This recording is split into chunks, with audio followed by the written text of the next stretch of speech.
बहुत ध्यान दे करके सुनो। अब भाई सूरते मजधार, गुरु बिन कौन लगावे सही बात तो पार। यह है कि जब तक कि वो मालिक को प्राप्त करने वाले महापुरुष नहीं मिलते तब तक ये सूरत मझधार में डूबी चली जा रही है। कोई उसको पकड़ने, जैसे बाढ़ आती है तो छोटे छोटे जीव जंतु और बड़े बड़े जो उसमें बह जाते हैं तो बहते हुए चले जा रहे हैं। अब उनको कोई रुकने का बीच में कोई आधार नहीं मिलता, इसलिए बह चले जा रहे हैं मझधार में। अब उसी में बह गए, खाने आने को नहीं मिलेगा तो मर जाए। अगर कोई तिनका मिल जाए, कोई चीज मिल जाए तो उसके सारे किनारे निकल जाए। तो नदी में कभी कभी ऐसा आता है कि बड़े बड़े दरख्त भी टूट जाते हैं, नदी के किनारे के बहते चले जाते हैं। उन्हीं के सहारा मिल गया तब तो किनारे लग जाएगा, तो जा करके तो बेचारे किनारे पर आ जाते हैं। तो मैदान में कोई सहारा मिलता नहीं। ऐसे जीव इसे भवसागर रूपी अंधकार वासनाओं के सागर में एकदम अथाह होकर डूबता चला जा रहा है। अब इसमें कोई सहारा नहीं मिलता, महापुरुष मिलते नहीं है, उनके बगैर कोई सहारा है नहीं। संसार के लोग तो कुछ नहीं, ये तो खुद ही डूबे हुए, उसी में डूबे हुए चिल्ला रहे हैं कि बचाओ बचाओ बचाओ, और तुम भी उसी में डूब गए बचाओ। तो जो अपने आप को डूबा हुआ वो दूसरे को कैसे बचा सकता हो? सब चिल्ला रहे कि हम डूबे हमको तकलीफ, हमको तकलीफ, हम मुसीबत आ गई हम पर, हमको पीड़ा हो रही है, हमको दवा दे दो। तो जिसको पीड़ा हो रही है दूसरों को क्या दवा देगा? वो तो वो दवा देगा जो ठीक है, और वो मिलता नहीं। तो महापुरुष मिलते नहीं है तो सूरत वही मैदान, गुरु बिना कोई बचाने वाले। राम तो बचाने आएंगे नहीं, और किसी भी नहीं आएगा तो चले गए। और उनके सामने जो थे वो तो नरक में गए, तो वो तो उनको नहीं बचाया, तो हम तो बहुत दिनों के बाद आए, उनको क्या बचाएंगे? सोच लीजिए, वो तो शरीर में थे। अब तो आपने उनकी पता नहीं वैसी शकल थी कि नहीं थी, वैसा रूप था नहीं था, तो आपने मतलब मिट्टी का रूप बना दिया।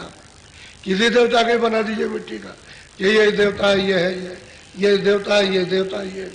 तो बताओ, जब वो जिंदा थे इस मनुष्य रूपी इस पिंजरे में, और तुमने उनकी बातों को सुना, तब तो बचा नहीं पाए, और आप बताओ कैसे वो बचाएगा? क्योंकि आपने तो देखा नहीं उनको। तो सूरज सब मैदान में।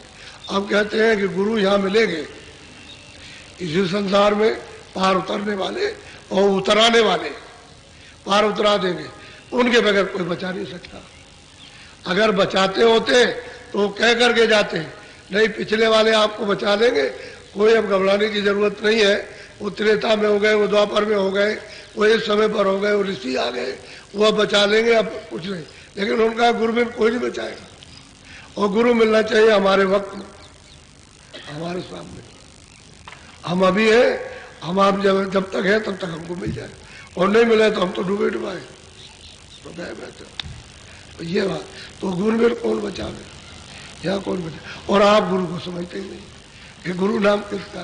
गुरु कोई हारमास तो होता नहीं, हारमास है, वो तो चेतन से जुड़ा हुआ, खाली उसने जो बाहर का रूप देखने को, वो तो समझाने के लिए है। इसमें बैठ के तुम जिसमें फंसे हो उसमें समझ जाओगे, उससे धीरे से निकल जाओगे, और तुमको भी उसी नाम पर सवार करके निकालना चाहता है। तो आप जो वो बताए उसको पहले समझ लो, और उसी नाम पर सवार हो जाओ, निकाल देगा, और भवसागर से नाम पर चढ़ा करके पार कर देगा, क्योंकि खुद भी पार आता जाता है, तो आपको भी करेगा। अब बड़ा साफ कहते हैं, तुरंत ही डूब गई बेचारी। अब इस भवसागर मैदान में गुरु के बगैर कोई नहीं बचा सकता। बोलो। जकड़ कर पकड़ाई न संसार, नाम बिन कौन करे निर्वाह। अब कहते हैं सारा संसार जितना भी जो है उसको ऐसे जकड़ के पकड़ लिया, वो कहते हैं भाई छोड़ दे, थोड़ा सा ढीला कर दे तो हम तो धीरे से निकाल रहे, तो नहीं छोड़ता, जकड़ के पकड़ा खूब अच्छी तरह। जैसे कोई चीज अकड़ जाती है फिर छुड़ाई नहीं छूटती है। कभी कभी देखा होगा और सुना होगा, मगर जब आदमी को पानी में पकड़ता है तो बस पकड़ लेता है, चाहे जितना करो फिर छोड़ नहीं सकता वो। उसमें जब गरम सलाइयाँ उसके दांत में लगाओ तभी वो ऐसे खोलेगा, नहीं तो उसके ऐसे पंजे फंस जाते हैं, अब वो निकाल नहीं सकते। इस तरह ऐसे फंसा लेता हूँ। कहते ऐसे किटकिटिया कार करके ऐसे संसार में फंसे हुए, इस मोह में ममता में वो छोड़ना नहीं चाहते, तो कैसे हो जाएगा। अब यह है कि तुम्हारे ऊपर तो ये आफत मुसीबत खड़ी हो गई, और ऐसी दशा में तुम महात्माओं की खोज कहाँ कर सकोगे, कैसे मिलेंगे, कहाँ मिलेंगे, कौन है, क्या कहेंगे, कैसे दर्शन देंगे, कुछ आपको पता ही नहीं। बोलो। नाम बिन किया करे, किया न कुछ आधार, गुरु संग किया न अब के प्यार। कहते भाई आपकी मनुष्य शरीर मिला, उनको ढूंढा नहीं और उनसे प्यार नहीं किया, और अगर नाम का आधार ले लेते तो उतर जाते पार। तो नाम का आधार तो उनके पास है, वही बताएंगे नाम किसको कहते हैं, शब्द किसका नाम है, शब्द कहाँ से आता है और कैसे उसके साथ लग करके और तुम कहाँ पहुँचोगे वो तो उनको पता है। उस शब्द का आधार तो वो पकड़ाएंगे, लेकिन कब, जब उनसे प्यार कर लोगे, मिल जाए तो उनसे प्रेम कर लो, वो आपसे प्रेम कर ले। अरे वो अपनी बात कहते हैं तो उनकी मान लो, वो तुम्हारी बात मान ले। तुम अपने दुखों को बतलाओ कि मैं संसार में बसाओ, वो कहेंगे तुम ऐसे निकलोगे, मैं दोनों एक दूसरे की मान ले, वो तो मानने के लिए तैयार है कि तुम फंसे ही हुए हो, आओ हम इस तरह से तुमको निकालेंगे, तो जरा से ढीला कर लो। कहते हैं जो पकड़े हो छोड़ दो, ऐसे काहे से छोड़ दो, मन से, बुद्धि से छोड़ो, इसको जरा से छोड़ दो। बाकी तुम पकड़े रहो, लेकिन बुद्धि से तो छोड़ दो, मन से तो कुछ नहीं, मन से छोड़ते नहीं। तो मन जो है इसमें फंसा हुआ है इंद्रियों के जाल में। अब वो इसलिए नहीं छोड़ता कि मेरा रस चला जाएगा, तो रस तो वहाँ कुछ है नहीं है, वो तो सूखा रस है, यानी ठंडक है, और उसको अनजान में पकड़े हुए कि हमको मिल जाएगा, मिल जाएगा, मिल जाएगा।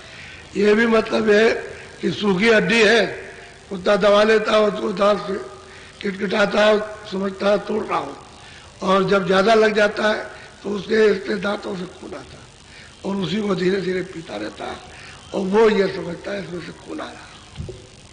ठीक इसी तरह से संसार में हमें समझते हैं इसमें जकड़े हुए, तो इसमें से हमको रस मिलता और रह इसलिए तुम ढीले तो कम से कम हो जाओ, थोड़ा ढीले तो हो, और फिर नाम का आधार तब पकड़ में आ जाएगा, तब पकड़ा देंगे।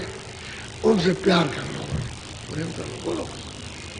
कर्म का बहुत उठाया भार, काल ने खाया सबको झार। कहते भाई काल ने तो अपना जाल बिछाकर कर्मों का जाल बिछा दिया और दाना डाल दिया। पहले तो सबको सुख सुविधा थी, शरीर सबके अच्छे थे, धन था, धाम था, कोई तकलीफ नहीं थी, कोई पीड़ा नहीं थी, कोई दर्द नहीं था।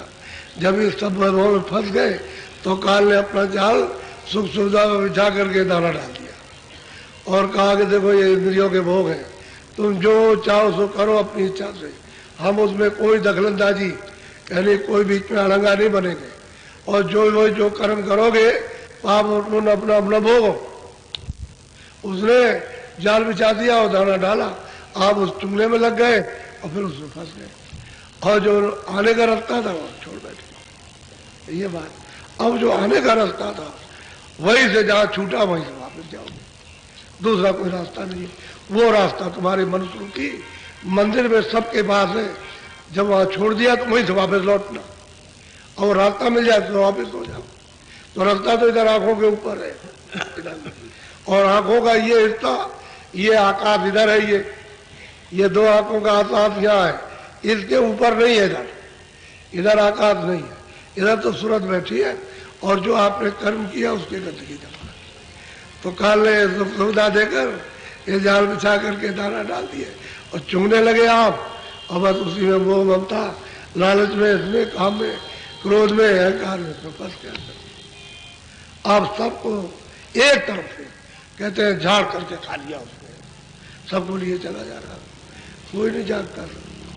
बात को सुन ले, अपने बचने की बात तो सुने।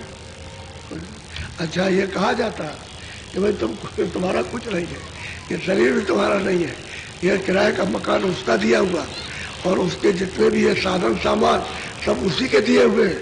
और बस उसको लेकर के कहते मेरा, अरे तुम्हारा ये नहीं है तो वो कैसे हो जाएगा? अगर तुम्हारा होता तो ये क्यों इसको निकाल लेता? वो जीवात्मा को सूरत को बाहर कर देता है, इसको यहाँ गिरवा लेता है, और ये सब ये पड़ा हुआ गिरा हुआ, ये भी नहीं उठ सकता, वो भी नहीं कुछ कर सकता, ये तो सब जड़ हो गया। सूरत की वजह से चेतन मालूम होता, और बाकी तो सच तो सब जड़ है, सामान भी सब जड़ है। सामान में तो कोई सोने चांदी में कोई जीवात्मा नहीं है, वो तो आपने मन से मान लिया ये सोना है, चांदी है, ये है, ये है, ये है, ये है। तो ये शरीर मेरा है, तेरा भी नहीं है, सामान भी नहीं।